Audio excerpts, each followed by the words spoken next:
அப்போது இந்த இடத்துல அல்லாஹ் என்ன சொல்கிறான், நீதியை நிலைநாட்டுங்கள். நம்ம என்ன பண்ணிட்டோம், அல்லாஹ் மட்டும் எடுத்துக்கிட்டோம், அவனுக்கான பஜனை மேட்டர் மட்டும் எடுத்துக்கிட்டோம். தொழுகை, நோன்பு, ஜக்காத், ஹஜ்ஜு, எப்படி அதில் வந்து உண்மையான கடவுளை வணங்க வேண்டுமா, only visiting card, squid game visiting card மாதிரி நம்மளும் விசிட்டிங் கார்டு அங்கங்கே சப்ளை பண்ணுறோம். வாங்க வாங்க கேம் விளாட்லாம்.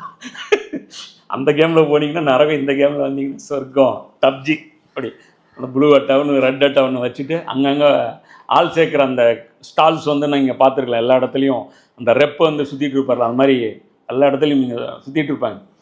முதல்ல நீங்கள் எங்கே போகிறீங்கன்னு தெரில. அதில் வந்து நீதி பிரித்தா எல்லாம் எப்படி அது கம்பைன் பண்ணுறான் பாருங்க. அது சுபானல்லா.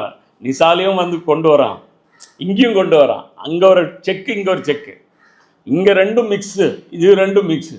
நீதி எடுத்துட்டிங்கன்னா நீ அல்லாவை வந்து நீ பார்க்க முடியாது. அப்புறம் அதனால தான் நீங்கள் இன்றைக்கி இருக்கக்கூடிய சவுதியில் நீங்கள் என்னதான் அந்த இஸ்லாமை உலகத்துக்கே காட்டினாலும் ஒரு கண்டுக்க மாட்டாங்க. போருங்க, ஜம்சம் தண்ணி எப்படிப்பட்டது தெரியுமா, அதில் வந்து பாக்டீரியா இல்லை, அதனால் இஸ்லாத்தை ஏற்றுக்கு.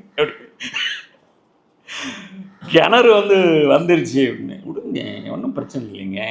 எங்கள் வீட்டுக்கு பின்னாடி தான் ஆறு இருக்குது, எங்களுக்கு அதெல்லாம் தேவையில்லை, தேவைப்பட்டுச்சுன்னா கூப்பிட்டு சொல்கிறோம், போயிட்டு வாங்க.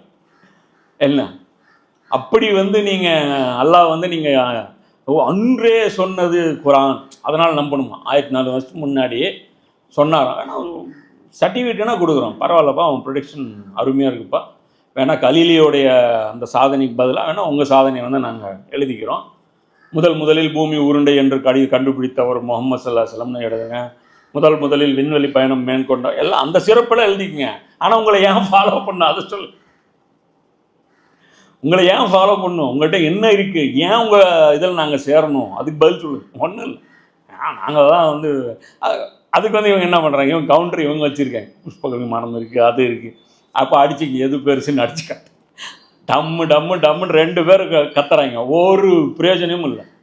அதுவுமே மக்கள் வந்து காதில் போட்டுக்கிறது இல்லை.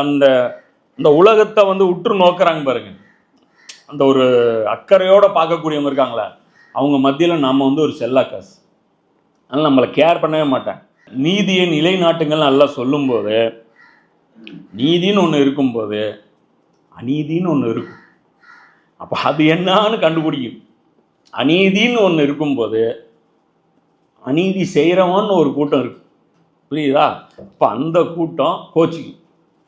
நீதி நிலைநாட்டுறது வேணால் பாதிக்கப்பட்ட கூட்டத்துக்கு யூஸ்ஃபுல்லாக இருக்கும், அதுக்கு வேணால் அது விரும்பும். நீதி நிலைநாட்ட பண்ணும். உங்களுக்கு ஒரு பொருள் அபகரிக்கப்பட்டுருச்சுன்னா நீங்கள் நீதி நிலைநாட்டுறதுக்கு நீங்கள் ஃப்ரண்ட்டில் வந்து ஆசைப்படுவீங்க.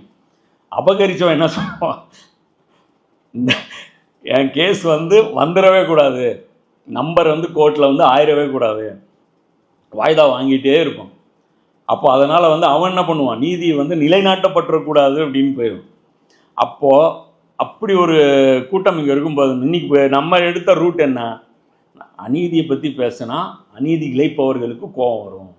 அதனால் இவர்களுடைய கோபம் வந்துச்சுன்னா நம்முடைய துனியா அழிஞ்சிரும். அதனால் அவங்களுடைய கோபத்துக்கு நம்ம ஆளாகக்கூடாது.